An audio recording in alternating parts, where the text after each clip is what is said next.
కీర్తనలో యేసు ప్రభు తాను చేసిన దాని గురించి ఒక ప్రత్యేకంగా నేను తెలుసుకున్నది మీకు తెలిసి ముగిస్తాను. మొదటిగా దేవుడు తాను ఏదైతే చేయడానికి భూమి మీద కూర్చున్నాడో ఆ పర్పస్ని ఆయన శిలువ మీద చేస్తున్నాడు. అయితే దానికన్నా గొప్పగా త్యాగం ఏంటి అంటే పాత నిబంధన కాలంలో మన పాపాల నిమిత్తం వాళ్ళు ఏం చేసేవాళ్ళంటే మనం మోసే నియమించిన దాని ప్రకారం పరిశుద్ధ స్థలం, అతి పరిశుద్ధ స్థలం ఆవరణం ఉంటుంది.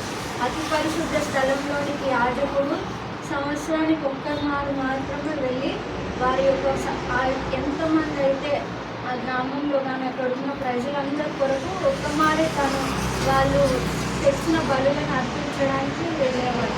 అంటే ఆ కాలంలో చూసినట్లయితే దేవుని వద్దకు రావడానికి అతి పరిశుద్ధంగా ఒక యాజకుడు మాత్రమే నిర్ణయించబడి ఉన్నాడు. కానీ దేవుడు దాన్ని విరగొట్టాడు సిలువలో.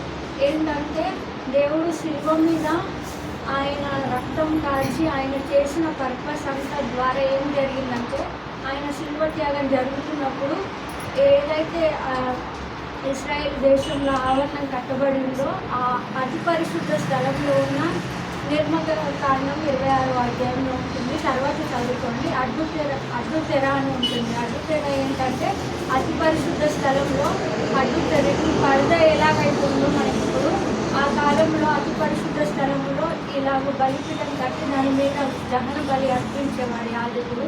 ఈ అడ్డుతెర అనేది వారి పాపములన్నింటినీ ఆ రీతిగా బలిగా వెళ్ళేది.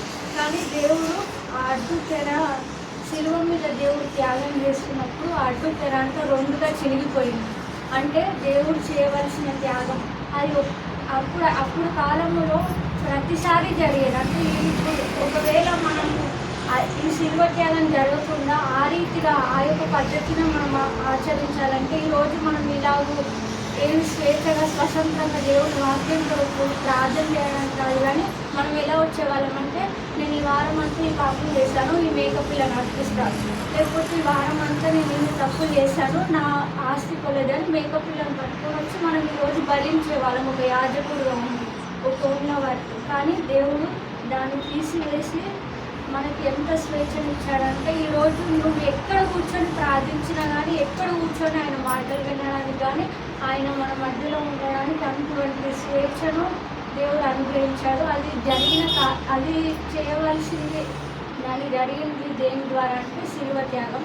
అది ఒక్కసారి ఇంకా మొత్తము ఇంకా ఇప్పుడు పుట్టిన పిల్లలకి తర్వాత పుట్టబోయే వారికి ఆల్రెడీ చనిపోయిన వారికి కూడా సరిపోయేంత కృప అటువంటి పాపం యొక్క విడుదలను దేవుడు అనుగ్రహించాడు. అటువంటి త్యాగాన్ని దేవుడు చేశాడు. కాబట్టి దాన్ని మనం గుర్తించుకొని ఓన్లీ పట్టుకు ఈ రోజు మట్టుకు కాదు కానీ ప్రతిదినము ఏదైతే దేవుడు మనకు అనుగ్రహించాడో మన శిలువ ఏదైతే ఉందో మన భుజముల మీద దాన్ని మనం మోస్తూ క్రీస్తు వైపు చూడాలి.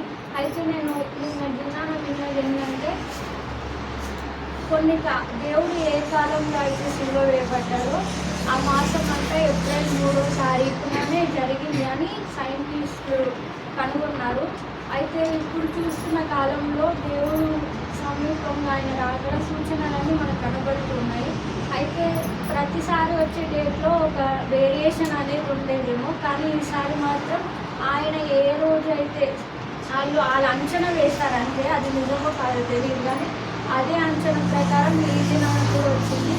ఇంకా ఎన్ని రోజులు మనం ఇంకా ఈ రూపంలో జీవిస్తామో తెలియదు, కానీ ఆయన వచ్చే వరకు నమ్మకంగా ఉండి దేవుని రక్షణను ఆయన ఇచ్చిన రక్షణను కాపాడుకుంటూ అనేకులకు తెలియజేద్దాము. ఇంకా చాలామంది మనం అనేకులకు సువార్త ప్రకటించాలి. ఆ రీతిగానే చాలామంది ఇప్పుడు మనల్ని క్రైస్తవులుగా హింసిస్తున్న వారు ఎంతోమంది అనుకుంటున్నారు కదా, దేవుడు ఇంకా ఈ దేవుడు సహిస్తాడు, ఈ దేవుడు ఇంకా ఓన్లీ ప్రేమనే చూపిస్తారని మనం అనుకుంటూ మనం కూడా ఆయన ఇచ్చిన కృప నిర్లక్ష్యం చేస్తున్నామేమో. కానీ ఆయన ఈసారి గొర్రెపిల్లగా వస్తలేడు, ఆయన రారాజుగా వస్తున్నాడు. ఆయన ఎలా వస్తున్నాడంటే కొదవ సింహంగా రథముల మీద ఆయన తొడల మీద ఆయన రారాజు అధిపతి అని ఆ రీతిగా వచ్చి ఏ సమయంలో ఏ రీతిగా మనం ఎత్తబడతామో తెలియదు. కాబట్టి ఆయన రాకడను గురించిన భయము కలిగి ఓన్లీ సిలువ ధ్యానమును కొంతమందికి సిలువ మనకు విడుదల ఉందని మట్టుకే కాదు, కానీ భయం కూడా ఉండాలి. ఏంటంటే మనకిచ్చిన రక్షణలు, మనకిచ్చిన జీవితంలో సో అటువంటి జీవితాన్ని కలిగి మనం ముందుకు నడిచేవాడిగా ఉండాలి. మనకిచ్చిన రక్షణను ఇంత మట్టుకే కాదు, కానీ దేవుడు ఏ రీతిగా అయితే సిలువ మీద ఆయన పర్పస్ అంతటినీ ఫుల్ఫిల్ చేశాడో, మన కొరకు తండ్రి రాలేదు, మన కొరకు పరిశుద్ధాత్ముడు శరీరాన్ని ధరించుకొని రాలేదు, కానీ క్రీస్తు మన కొరకు వచ్చి ఆయన ముగించి ఇంకా ఆయన మౌనంగా తండ్రి యొక్క కుడిపార్శ్వన కూర్చోలేదు. కానీ ఇప్పుడు వరకు నీ తలంపుల్లో చేస్తున్న పాపం కొరకు కూడా ఆయన యుద్ధ నిలబడి విజ్ఞాపన చేస్తున్నాడు. అంటే యేసు ప్రభువుకి నువ్వు శరీర రీతిగా ఏ రీతిగా అయితే నీ తలంపులు పాపం ద్వారా జరుగుతాయో అవి ఆయన అనుభవించున్నాడు. కాబట్టి అది తెలుసు ఆయనకి. ఆయన ఏ రీతిగా దేవుడిగా ఆయనకి ఎలాగూ చేయాలో అది కూడా తెలుసు. అంటే ఆయన లోకంలో 100% మానవుడిగా జీవించాడు, 100% దేవుడిగా జీవించి వెళ్ళాడు. సో కాబట్టి ఆయన ఇంకా మన కొరకు విజ్ఞాపన చేస్తున్నాడు.